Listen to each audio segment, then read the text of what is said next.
네, 사도행전 오늘 10장 본문인데요. 10장 본문을 보면 두 개의 회심 이야기가 나옵니다. 네, 하나는 고넬료의 회심 이야기, 그리고 또 다른 이야기는 베드로의 회심 이야기가 나옵니다. 고넬료의 회심 이야기는 신앙으로서의 회심 이야기입니다. 우리가 인격적으로 예수님을 믿었을 때에 그런 경험한 그런 회심과 같습니다. 베드로의 두 번째 회심은 선교적, 문화적, 그리고 사회적 회심이라고 말할 수 있습니다. 이 부분에 대해서는 뒷부분에 있어서 설명을 하도록 하겠습니다. 이 두 개의 회심 이야기가 있는데 우리가 이 두 개의 회심 이야기를 살펴보았을 때 두 가지 유익이 있습니다. 첫 번째로는 하나님의 선교를 이해할 수 있는 유익이 있습니다. 두 번째로는 우리가 교회로서 그리고 교회 공동체 안에 있는 사람들로서 선교적 여정을 따라가는 데 있어서 무엇이 중요한지, 방향 그리고 정체성, 무엇이 중요한지에 대한 가르침이 있습니다. 그래서 오늘 두 개의 회심 이야기를 함께 말씀을 나누고자 합니다. 첫 번째는 고넬료의 회심 이야기입니다. 신앙으로서의 회심입니다. 고넬료는 이달리아 부대라고 하는 군대의 백부장이었습니다. 이 고넬료에게 약 80명, 또 어떤 사람은 100명 정도라고 이야기하는데 군사를 지휘하는 총 책임자였습니다. 당시에는 실세라고 합니다. 오히려 천부장보다는 백부장들에게 더 실세에 힘이 있었다라고 평가를 하고 있습니다. 그런데 고넬료에게 참 특이한 두 가지 특징이 나타납니다.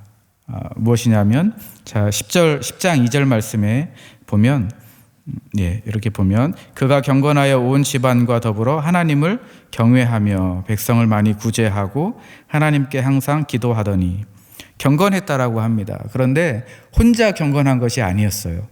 온 집안과 더불어 하나님을 경외한 사람이 바로 고넬료였습니다.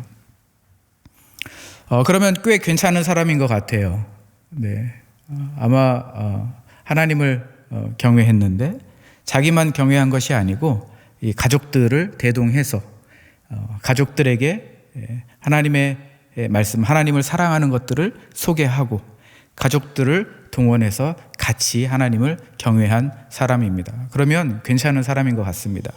그런데 하나님을 경외한 방법이 두 가지로 나타났습니다. 영적 특징이 두 가지로 나타났는데, 첫 번째로는 백성을 많이 구제하는 것, 그리고 두 번째로는 하나님께 항상 기도했다라고 이야기하고 있습니다. 그러니까 고넬료는 하나님을 경외했던 사람입니다.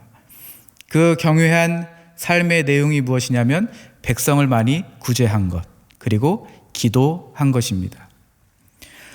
하나님을 경외하다라는 이 표현이 굉장히 중요합니다. 이 표현이 굉장히 독특한데요. 이 표현을 좀 잘 이해하는 것이 중요합니다. 결론부터 말씀드리자면, 하나님을 경외하는 이라는 이 표현은 어떨 때 사용되냐면, 어떤 때 사용이 되냐면, 이방인들이 있는데 유대인들을 동조하는, 유대인들의 그 신앙에 동조하는 이방인들을 묘사할 때 하나님을 경외하는 이라는 표현을 사용을 합니다. 자, 고넬료는 이방인이었습니다.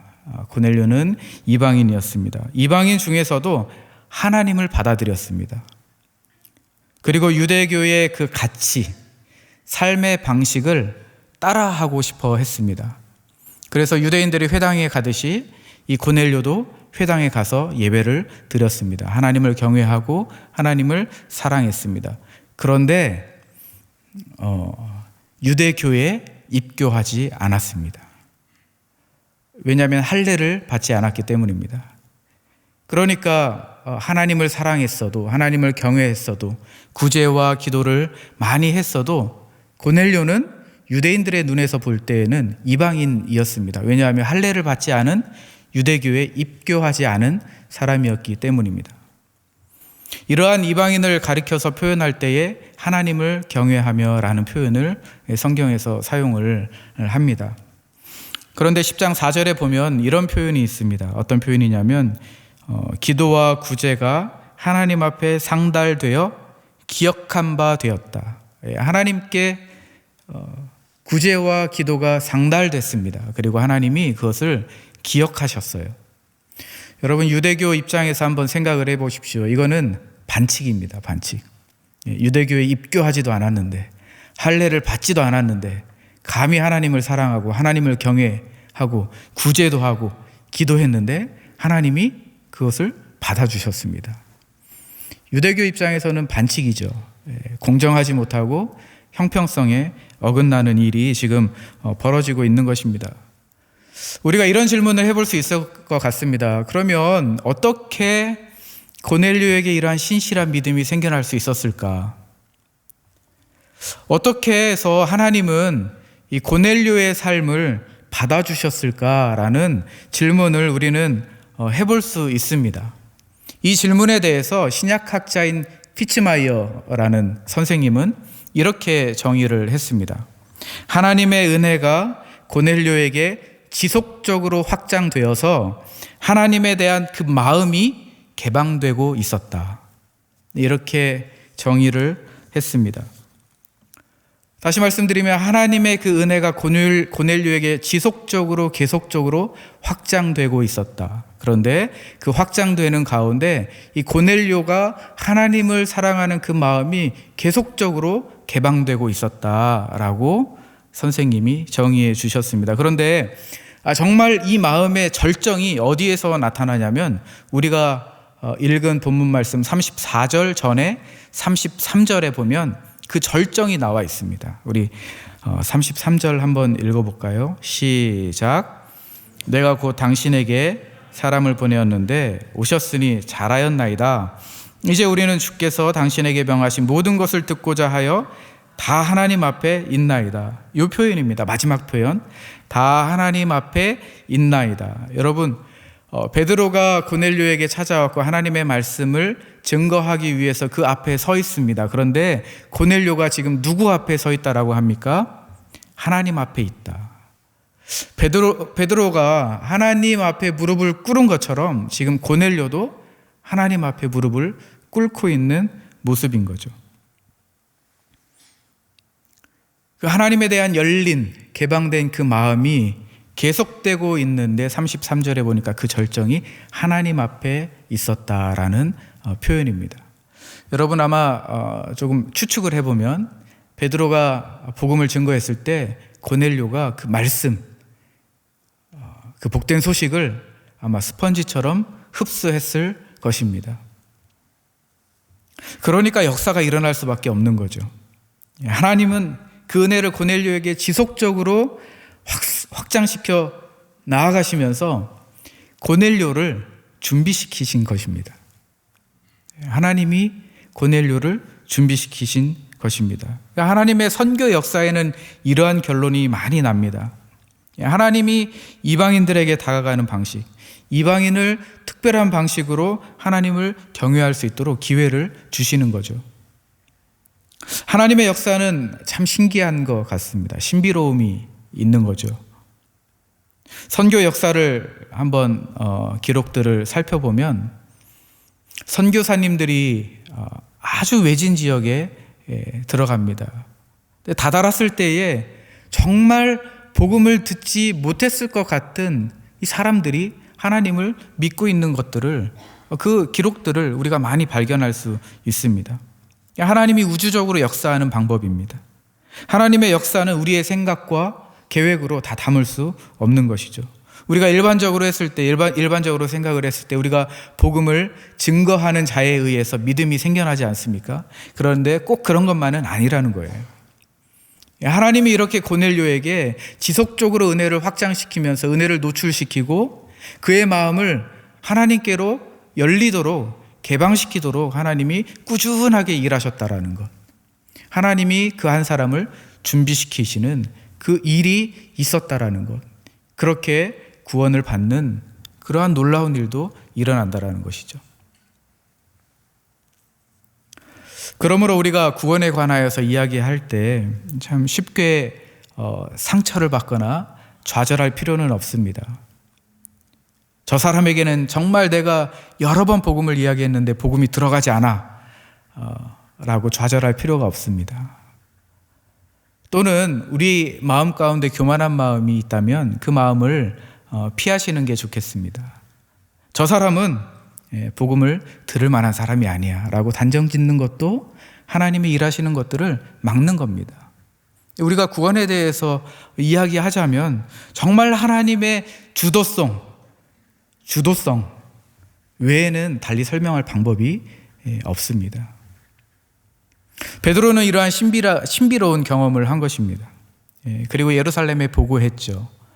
우리가 읽은 그 10장 말씀 뒤편에 보면 11장 말씀이 나오는데 1절부터 18절 말씀은 베드로가 정말 성령의 그 역사를 경험한 생생한 일들을 보고하는 장면들이 나옵니다. 그런데 우리가 15절을 한번 보겠습니다. 15절에 우리 한번 읽어볼까요? 시작. 성령이 그들에게 임하시기를 처음 우리에게 하신 것 같이 하는지라. 고넬료에게 복음을 전파하기 시작했는데 어떤 일이 일어났죠? 성령이 임하였다.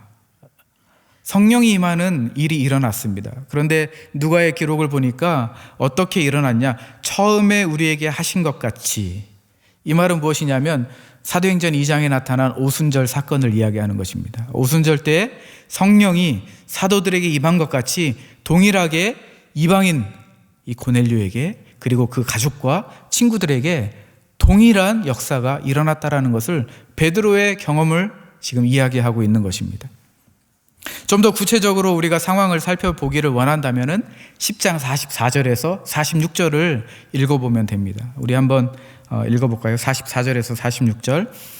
시작. 베드로가 이 말을 할 때에 성령이 말씀 듣는 모든 사람에게 내려오시니 베드로와 함께 온 할례 받은 신자들이 이방인들에게도 성령 부어 주심으로 말미암아 놀라니 이는 방언을 말하며 하나님 높임을 들음이로라. 누가의 관심과 강조가 어디에 있습니까? 성령이 내려오셨다.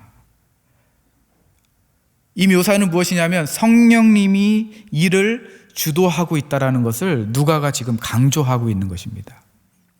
성령이 주도하고 계시다. 하늘이 이방인을 받아주고 있다라는 것을 지금 강조하고 있는 것이죠.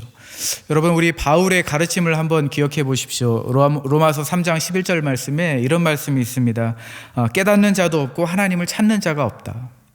당연합니다. 왜냐하면 자연 상태에서는 하나님을 찾을 방법이 없기 때문입니다. 왜 그렇습니까? 죄의 결과로 우리의 마음이 불순종하는 마음이 생겨났기 때문입니다. 그래서 하나님을 깨닫는 자도 없고 하나님을 찾는 자도 없다라는 바울의 그 말 속에는 우리의 자연 상태로는 하나님을 찾을 방법이 도무지 없다라는 것입니다. 이렇게 반론을 제기할 수 있습니다. 목사님, 저는 성경 말씀, 하나님의 말씀을 듣는데 정말 이해가 잘 됩니다. 그리고 제가 예수 믿을 때에 복음을 딱 한 번에 듣고 제가 예수 믿기로 작정했습니다. 라고 말할 수 있지만 사실 그렇지 않습니다. 왜냐하면 사람의 계획, 우리의 계획이나 우리의 의지로 복음을 받아들일 수는 없습니다.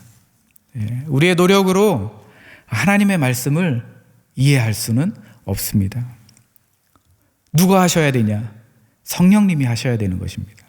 성령님의 주도성이 우리의 마음을, 우리의 의지를 활성화시켜야 됩니다. 그리고 우리의 이 마음을 성령님께서 계몽해야 하나님의 말씀을 들을 때 우리가 깨달아지는 것이고 이해할 수 있는 것이고 복음을 들었을 때에 예수를 우리의 구주로 받아들일 수 있는 것이죠.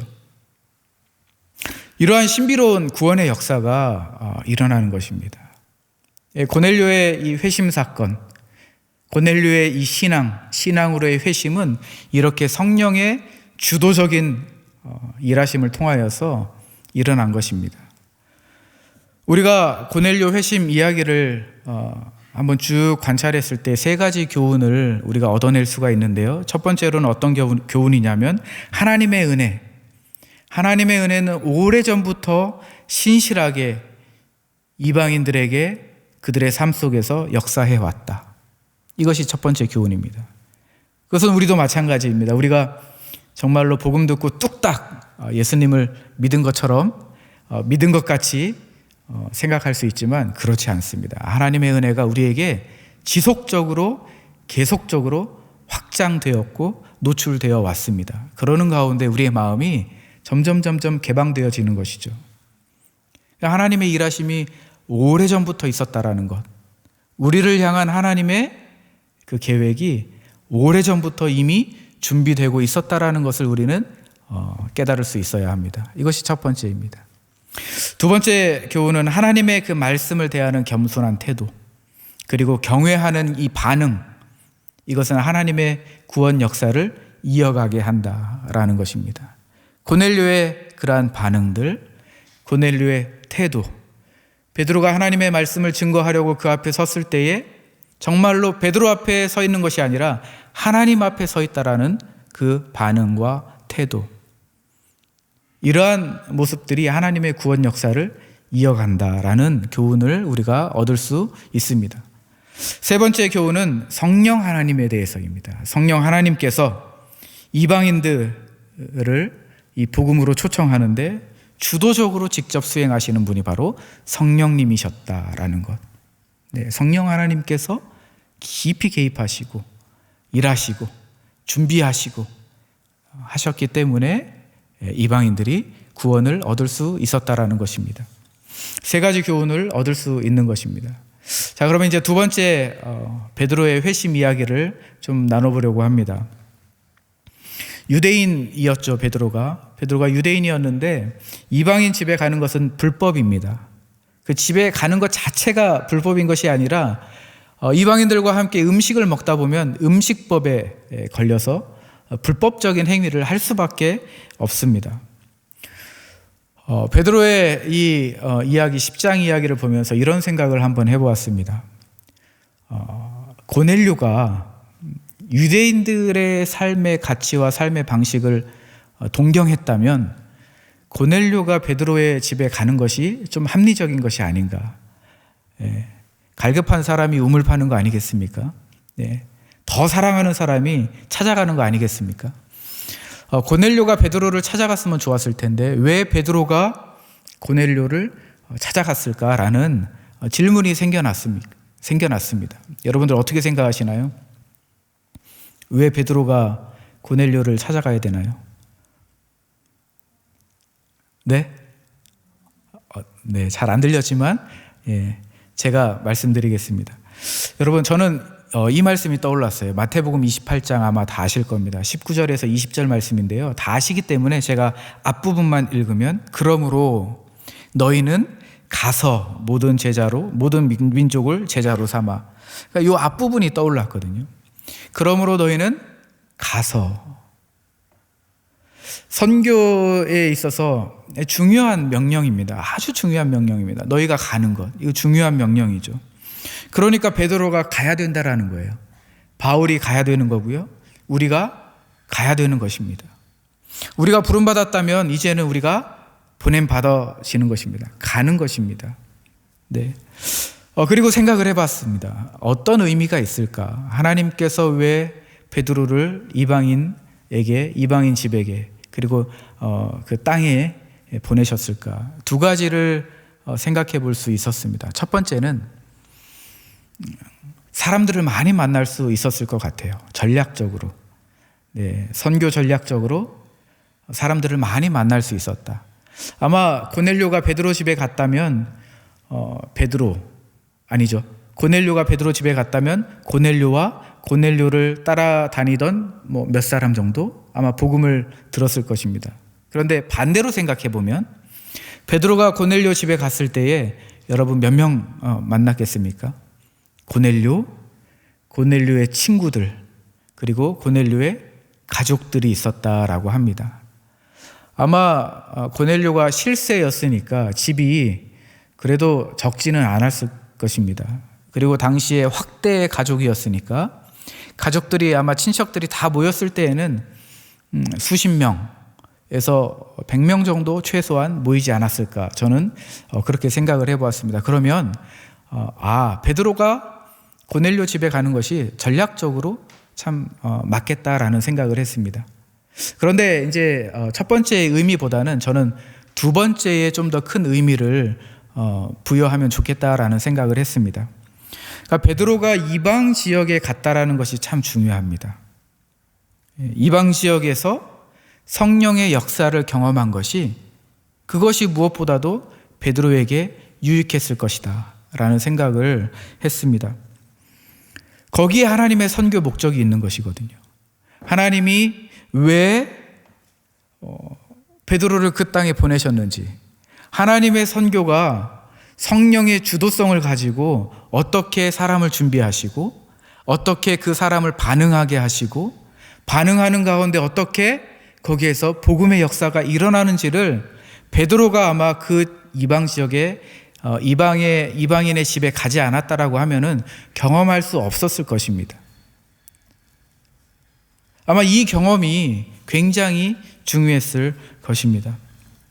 그 경험을 했을 때에 어떠한 일이 일어났습니까? 베드로가 그 경험을 했어요. 고넬료의 집에서 정말 성령이 임하고 그들이 방언을 하고 복음을 듣고 예수를 믿고 그들이 기뻐하는 거죠. 세례를 받는 것입니다. 유대인이었던 베드로가 어떤 생각을 했겠습니까? 아, 성령님은 우리 안에만 있는 것이 아니구나. 이방인들 안에서도 성령이 역사하시는구나 라는 것을 깨달았을 것입니다. 만약에 가지 않았다라고 하면은 깨닫지 못했을 거예요. 그래서 이 유대인이었던 베드로의 이 안에 있는 자민족 중심주의, 이 장벽이 깨어지는 순간이 바로 이 시점이 될 겁니다. 그래서 선교학자인 딘 플레밍이라는 선교학자가 이 지점을 베드로의 두 번째 회심이다라고 이야기하는데 좀 더 풀어서 베드로가 선교적으로, 신학적으로, 그리고 문화적으로, 사회적으로 변혁하는, 회심하는 시기가 바로 이 시기다라고 이 딘 플레밍이라는 학자가 이야기를 했습니다. 그렇습니다. 오늘 34절에 보니까 베드로가 이렇게 고백합니다. 깨달았다. 우리 34절 한번 본문 한번 볼까요? 34절 보니까 베드로가 입을 열어 말하되 내가 참으로 하나님은 사람의 외모를 보지 아니하시고 각 나라 중 하나님을 경외하며 의를 행하는 사람은 다 받으신 줄 깨달았다. 이 부분이 회심입니다. 네. 안에 있었던 자민족 중심주의, 우리 안에만 성령님이 계셔, 이런 배타적인 부분, 이것이 깨어지는 순간이 바로 이 순간입니다. 어떻게 깨어졌습니까? 하나님께서 베드로를 가도록 하셨기 때문에. 어디로 갔습니까? 이방인의 집 가도록 하셨고 그곳에서 성령의 역사를 경험하도록 하셨습니다.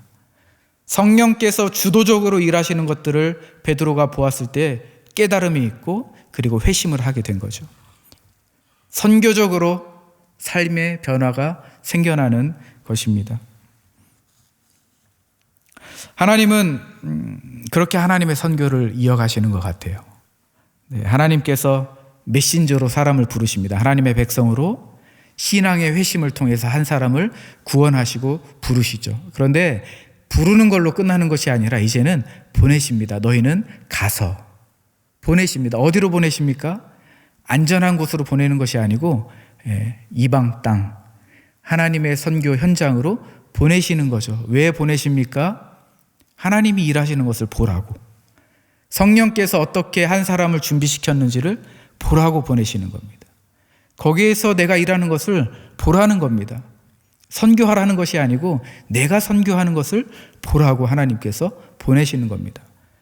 어떠한 일이 일어나는 겁니까? 내 안에 있는 장벽들이 깨어지는 거죠. 네. 저 사람은 복음을 들을 수 없을 거야 라는 마음이 있다라고 하면 그 마음이 깨어지는 겁니다. 저 사람도 예수를 믿을 수 있을까? 네. 외모로 판단하는, 외형으로 판단하는, 어떤 물리적인 어떤 상태를 봤을 때 판단하는 이 내 마음을 하나님이 가도록 하시고 성령이 일하시는 것을 보도록 하셔서 깨뜨리는 겁니다. 하나님이 그 작업하고 계시는 거예요. 하나님이 지속적으로 베드로의 이러한 장벽들을 깨셨는데요. 어떻게 깨셨냐? 처음에는 환상으로 하나님이 말씀하셨습니다. 선언하셨습니다. 어떻게 선언하셨냐? 네가 부정하다고 생각하는 이거 내가 깨끗하다 생각해. 이거 깨끗한 거야. 하나님이 말씀으로 선언하셨습니다. 하나님이 말씀으로 흔드셨어요. 그리고 어떻게 하나님이 또 흔드셨습니까? 10장 23절에 보니까 베드로의 집에 이방인들이 찾아갔습니다. 그리고 베드로가 결단을 합니다. 이 이방인들을 재워주는 걸로. 숙식을 제공하는 일이 10장 23절에 일어납니다. 하나님이 이거 흔드신 거예요. 네, 그렇게 할 수 있도록. 그리고 하나님이 베드로에게 가라고 하시잖아요. 고넬료에게 베드로에게 말해서 베드로를 좀 초청해라. 고넬료에게 말씀하시잖아요. 그리고 그 초청을 베드로가 받아냅니다. 이것도 하나님이 흔드신 거예요. 이러한 단계적인 일들을 통해서 장벽들을 깨시는 거죠. 그리고 또 어떠한 일이 있었습니까? 이러한 일들을 보고 난 다음에 예루살렘 안에서 비판적인 사람들이 고발을 합니다. 베드로 이거 잘못된 거야. 고발하는 거죠. 외적인 압박이 있고 외부의 자극이 있습니다. 이 자극들이 베드로의 이 장벽들을 지금 깨고 있는 것입니다. 그리고 11장 1절에서 18절 보니까 그 고발을 향해서 자신을 변호하고 있어요. 성령이 역사하신 것들을, 경험한 것들을 가지고 자신을 지금 변호하고 있습니다. 하나님의 말씀으로, 그리고 사람들을 보내시고, 그리고 사건들을 통해서, 그리고 내부 안에 있는 그 갈등을 통해서, 그리고 그것들을 변호하는 과정 속에서 하나님이 계속 베드로 안에 있는 그 장벽들을 깨고 계시는 겁니다. 하나님이 우리를 부르시고 우리를 또 가도록 하셨죠. 하나님이 어쩌면 우리를 지금 계속 흔들고 계시지 않나라는 생각을 해보았습니다. 하나님이 이렇게 말씀하시는 거죠. 네가 배운 그 신학으로 선교할래? 네가 조금 그 배운 지식, 경험으로 선교할 거야? 막 흔드시는 거죠. 너의 그 중심으로 형성된 그 기질, 그리고 습관으로 선교할 거야? 이렇게 하나님이 흔드시는 거죠. 네가 속한 이 공동체, 교회의 선교 역사가 긴데 이 선교 역사 가운데 만들어진 이 문화 가지고 선교할 거야?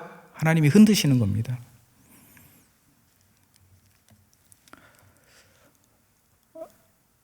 지식으로, 습관으로, 기질로, 문화로 너 자꾸 그것으로 내 선교할 거야? 하나님이 흔들고 계시는 겁니다. 하나님이 지금 깨뜨리는 작업을 하고 계시는 거죠.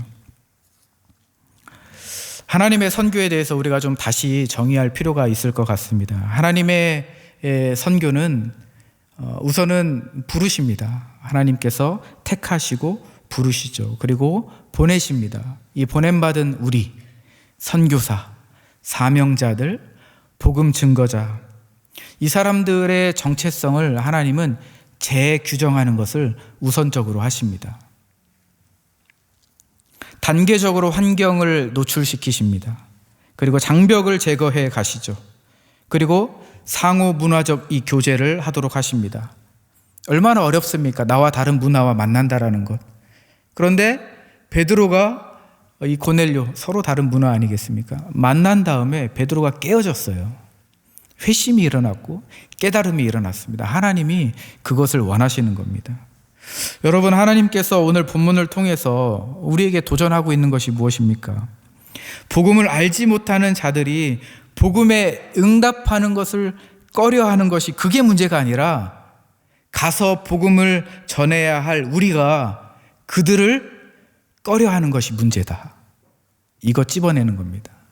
여러분, 우리가 선교하러 나가서 복음 전도하는 데 있어서 우리의 삶에서 복음을 드러내는 데 있어서 복음을 받지 않는, 복음을 꺼려하는 그들이 문제가 아니라 우리가 그들에게 다가가기를 꺼려하는 것이 문제다. 하나님이 이 문제를 찝어내고 계십니다. 그리고 누가가 강조하는 것이 무엇이냐면 그들의 그 회심 이전에 우리의 두 번째 회심을 강력하게 요청하고 있습니다.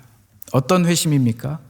네, 우리 안에 있는 이 장벽들, 네, 문화적, 사회적, 그리고 우리 신학적, 저 같은 경우에는 이 신학으로 굳어져 있는, 세워진 이 장벽들을 하나님이 깨시는 거죠. 베드로가 기도하러 지붕에 올라갔습니다. 그리고 이제 점심 식사가 준비되는데 그동안에 하늘에서 무언가 열리는 것이 보았습니다. 하늘에서 뭔가 열렸습니다. 뇌 기퉁이를 줄에 매단 커다란 보자기가 땅에 내려왔는데 그 보자기 안에 온갖 잡다한 짐승, 파충류, 그리고 새들이 있었습니다. 한 음성이 들려왔습니다. 베드로야, 어서 잡아먹어라. 베드로가 말했습니다. 안 됩니다. 제가 여태까지 이 부정한 것들을 입에 대본 적이 없습니다. 그리고 또 한 번 음성이 들려왔습니다. 그거 내가 깨끗하다고 생각하는 거야. 이러한 일이 반복되었고 보자기가 하늘로 올라갔습니다. 베드로가 이 마음이 심란했을 거예요. 어떻게 해야 되지? 어떻게 해야 되지? 여러분들 어떻게 하시겠습니까? 네, 갈등이 생기겠죠. 내가 해왔던 것이 있는데, 우리 공동체 안에 지켜야 할 규칙이 있는데, 하나님이 깨끗하다고 하시네, 성령께서 가라고 하시네, 성령께서 이걸 꼭 하라고 하시네. 여러분들 어떻게 하시겠어요? 하나님의 말씀에 즉각적으로 순종하는 믿음과 용기가 여러분들과 저에게 있기를 주님의 이름으로 축복합니다. 여러분 11장 12절 말씀을 한번 보실까요? 11장 12절 말씀. 베드로가 보고하는 가운데 이런 말을 했습니다. 우리 한번 같이 읽어보겠습니다. 시작. 성령이 내게 명하사 아무 의심 말고 함께 가라 하시매 이 6 형제도 나와 함께 가서 그 사람의 집에 들어갔다. 네, 성령이 내게 명하사 아무 의심 말고 함께 가라. 네, 여러분 이 말씀을 꼭 기억하시기를 바랍니다.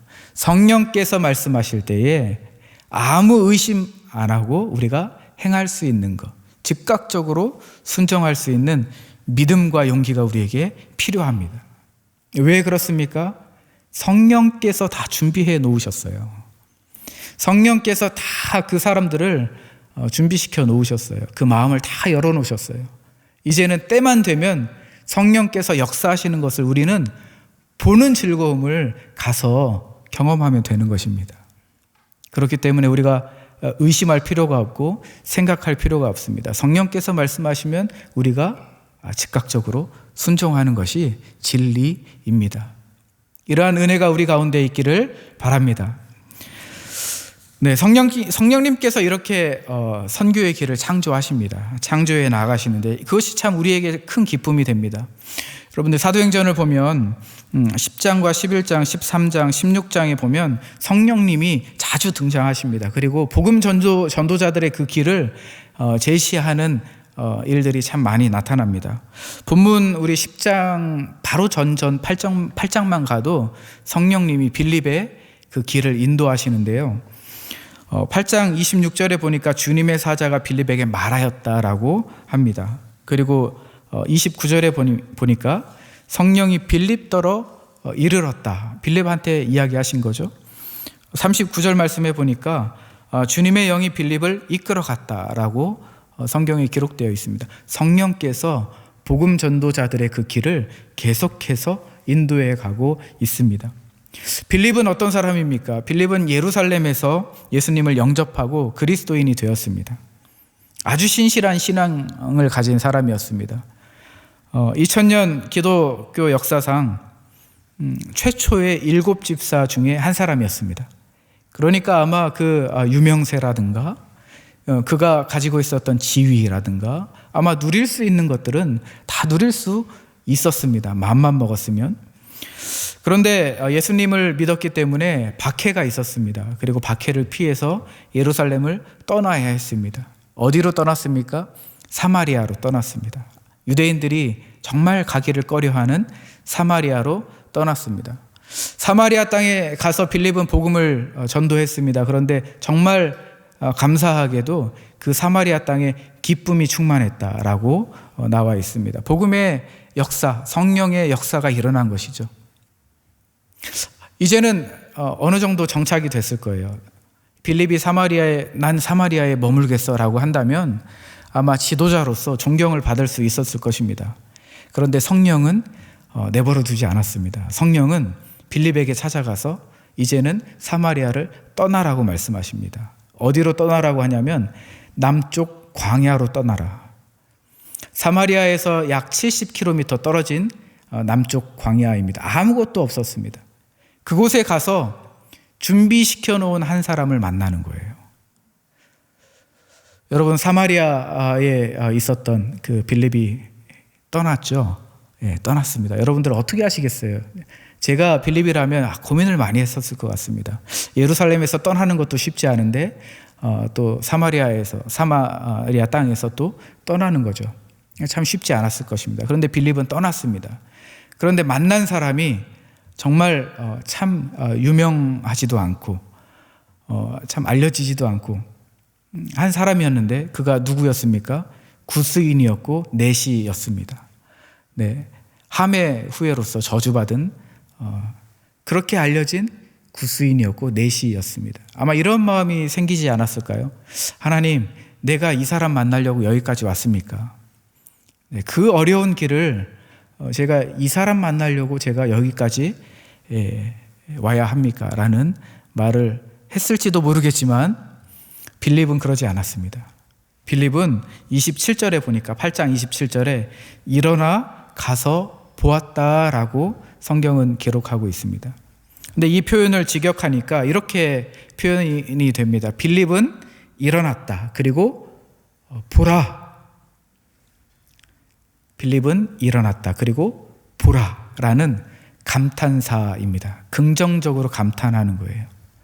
마치 베드로가 34절에 하나님의 선교를, 하나님의 목적을 깨달았다라고 표현한 것처럼 빌립이 그렇게 표현했습니다.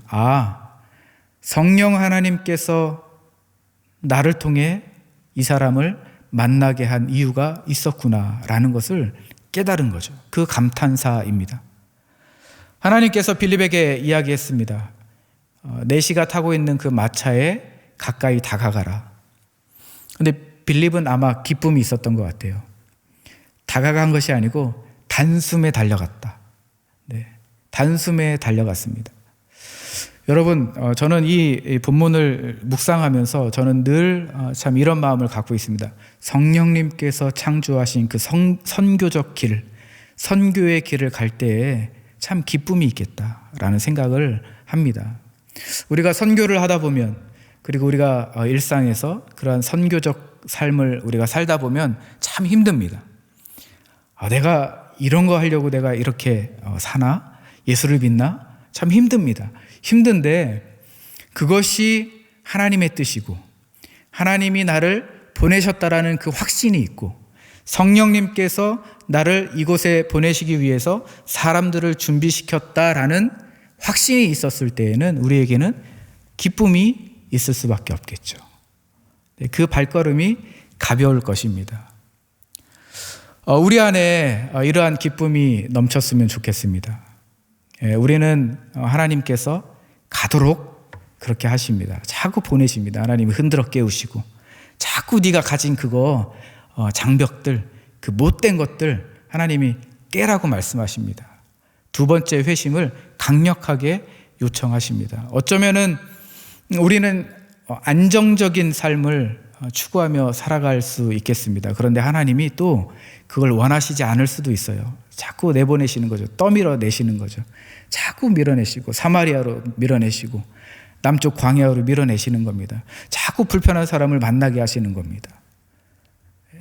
저 사람이 나한테 도움이 되지도 않는데, 그런데 그 사람은 도움이 필요한 사람입니다. 복음이 필요한 사람이고 성령께서 준비시켜 놓으신 사람이라는 것입니다.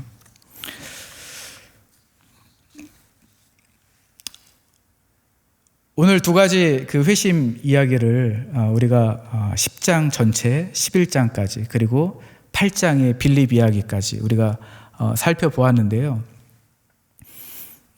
첫 번째로 고넬료의 그 회심 이야기를 통해서 우리가 정말 잊지 말아야 될 것은 성령 하나님께서 구원 역사에 주도성을 갖고 일하신다라는 것. 그래서 우리가 구원에 관하여서는 함부로 말할 수 없다라는 것. 좌절해서도 안 되고 상처를 받아서도 안 되고 우리 마음 가운데 교만한 마음이 있어서도 안 된다라는 것. 그리고 두 번째, 베드로의 이야기를 통해서 우리가 하나님의 선교를 어떻게 이해했습니까? 네, 하나님은 우리에게 두 번째 회심을 요청하신다라는 것. 어디에서 그렇습니까? 네, 하나님이 일하시는 하나님의 선교 현장에서 성령의 역사를 우리가 경험하게 하심으로 인하여서 하나님의 선교를 이해하게 하십니다. 우리는 그것을 깨닫고 이해하고 경험한 것들을 다시 한번 하나님 앞에 감사함으로 영광 올려드릴 때에 하나님의 선교에 참여하는 것이다 라고 우리는 자신 있게 말할 수 있습니다. 우리 마지막으로 사도행전 11장 17절 18절 말씀을 한번 읽어보도록 하겠습니다. 네, 우리 한번 크게 한번 읽어보겠습니다. 시작. 그런즉 하나님이 우리가 주 예수 그리스도를 믿을 때에 주신 것과 같은 선물을 그들에게도 주셨으니 내가 누구이기에 하나님을 능히 맡겠느냐 하더라. 그들이 이 말을 듣고 잠잠하여 하나님께 영광 돌려 이르되 그러면 하나님께서 이방인에게도 생명 얻는 회개를 주셨도다 하니라. 아멘. 제가 하이라이트한 부분이 있습니다. 17절 말씀이죠. 네, 하이라이트 한번 크게 읽어볼까요? 시작. 내가 누구이기에 하나님을 능히 맡겠느냐. 네, 한번 따라해 보겠습니다. 내가 누구이기에 하나님을 능히 맡겠느냐. 네, 우리가 이 말씀 꼭 기억하시고 그리고 가슴에 새기시고 하나님 앞에 우리가 간절한 마음으로 기도하시고 자리를 일어나도록 하겠습니다. 이 시간에 한번 들은 말씀 가지고 기도하도록 하겠습니다. 하나님 아버지 감사합니다. 오늘 두 가지 회심